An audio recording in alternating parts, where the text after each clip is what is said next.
મહેસાણા જિલ્લા પોલીસનું વાર્ષિક ઇન્સ્પેક્શન યોજાયું। રેન્જ આઈજી વિરેન્દ્રસિંહ યાદવ દ્વારા ઇન્સ્પેક્શન કરવામાં આવ્યું તો નાગરિકો માટે વિવિધ પ્રશ્નના નિરાકરણ માટે લોક દરબાર પણ યોજાયો। મહેસાણા પોલીસની કામગીરીને રેન્જ આઈજીએ વખાણી છે, ત્યારે એનડીપીએસ કેસ મહેસાણા જિલ્લામાં વધ્યા છે તેવું પણ કહેવામાં આવ્યું।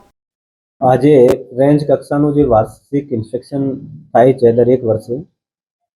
એના ભાગરૂપે જ આજે મહેસાણા જિલ્લાનું પણ ઇન્સ્પેક્શન કરવામાં આવ્યું। એમાં સવારે પરેડનું ઇન્સ્પેક્શન કરવામાં આવ્યું, પછી અમુક આઉટડોર જે એક્ટિવિટીઝ છે આને જોવામાં આવ્યા, અને ક્રાઇમ કોન્ફરન્સ લેવામાં આવેલ છે, લોક દરબાર પણ લેવામાં આવેલ છે,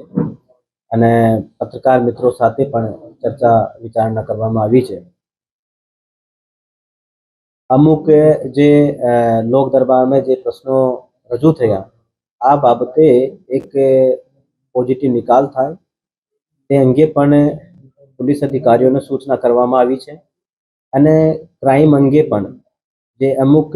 હેડ્સમાં કામગીરી સારી થઈ છે, જે આપણે એનડીપીએસના કેસો હોય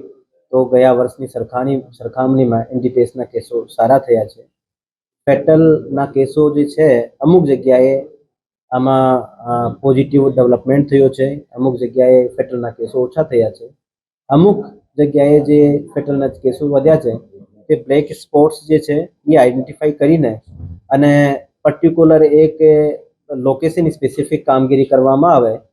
જેમાં પંચાયત, આરએનબી અને એન્જિનિયરિંગના કોઈ પ્રશ્નો હોય તો આને સાથે લઈને બીજા ડિપાર્ટમેન્ટને કામગીરી કરવામાં આવે તે બાબતે પણ સૂચનાઓ આપવામાં આવી છે। એની અલાવા ટ્રાફિકની અમુક જગ્યાએ ટ્રાફિકની સમસ્યા છે, આ બાબતે રજૂઆત થઈ છે, તો એનું એક સારી રીતે પ્લાન કરીને અને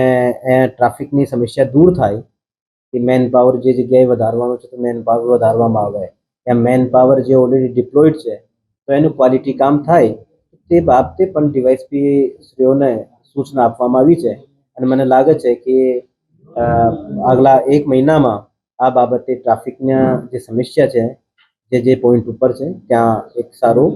પોઝિટિવ ડેવલપમેન્ટ અને ઇમ્પ્રુવમેન્ટ આવશે। એ ખરેખર એક ઇન્વેસ્ટમેન્ટ ફ્રોડ જેવો એક મોડસ ઓપરેન્ડી હતી, અને આ બાબતે મહેસાણા જિલ્લાની લોકલ પોલીસ અને રેન્જ કક્ષાની પોલીસને પણ ઇન્વોલ્વ કરવામાં આવ્યો હતો, અને પાછળના જે 3-4 મહિના છે એમાં 20-22થી વધારે કેસો કરવામાં આવ્યા છે, અને લગભગ 55થી 60 જેટલા આરોપીઓ પણ પકડવામાં આવેલ છે અત્યાર સુધીમાં, અને આ બાબતે પોલીસ દ્વારા સારી કામગીરી કરવામાં આવી છે, અને હવે સતત એવી પ્રકારની પ્રવૃત્તિ જે રીતે કોઈ પણ કરશે તો એને છોડવામાં નહીં આવશે, એ આગળ પણ કેસો કરવામાં આવશે અને કાર્યવાહી કરવામાં આવશે।